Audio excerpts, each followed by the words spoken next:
Donc on cherche le coefficient d'ajustement de la droite de y en x. Donc en L1 j'ai mis mes valeurs de x, en L2 j'ai mis mes valeurs de y.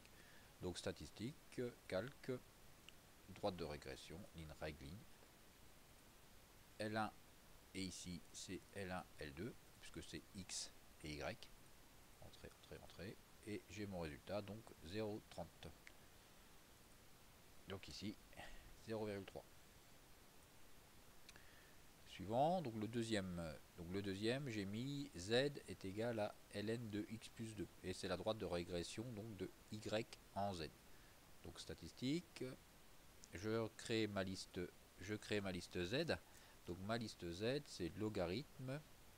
Donc logarithme de x. X il est dans la liste 1. Donc seconde L1 plus 2.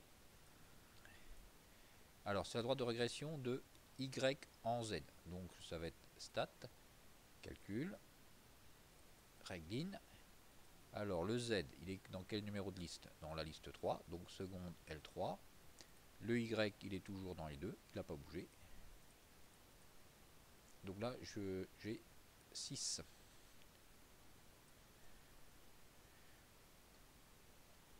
Donc soit vous mettez... non, j'avais 6,6. Donc 6,6. Arrondi à 10 moins 1 près. Donc 6,6.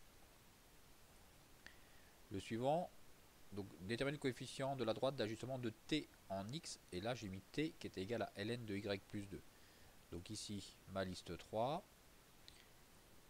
Donc ma nouvelle liste, ça va donc être, donc je me mets bien ici, donc ln de y plus 2. Ln de y. Y, il est dans la liste 2. Donc seconde L2. Donc plus 2. Et c'est donc ma droite de régression de t en x. Donc ça va être donc stat, calcul, donc de t en x. Donc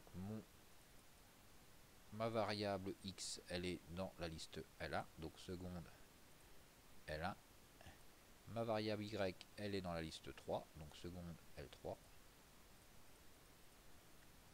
Et j'ai une valeur de a de 0,03.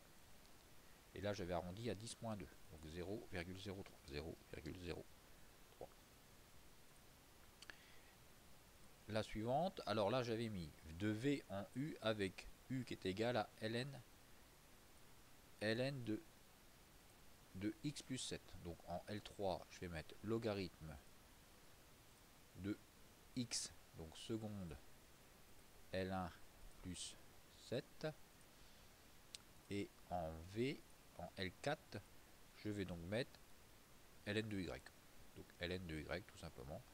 Donc logarithme de y, et y il est dans L2. Donc seconde L2. Et là, je cherche ma droite de régression donc de V en U. Donc je vais travailler avec les listes L3 et L4. Donc stat, calcul. Donc droite de régression de V en U. Le U, il est pour moi dans la liste 3. Le V, je l'ai mis dans la liste 4. Donc seconde entrée. Entrée. Et donc 1, donc arrondi à 10 moins 1, donc 1,2. Donc suivant. Et le dernier. Alors voilà, facile. Hein, pour pouvoir faire un ajustement affine entre les séries, donc ajustement affine, les points doivent être alignés.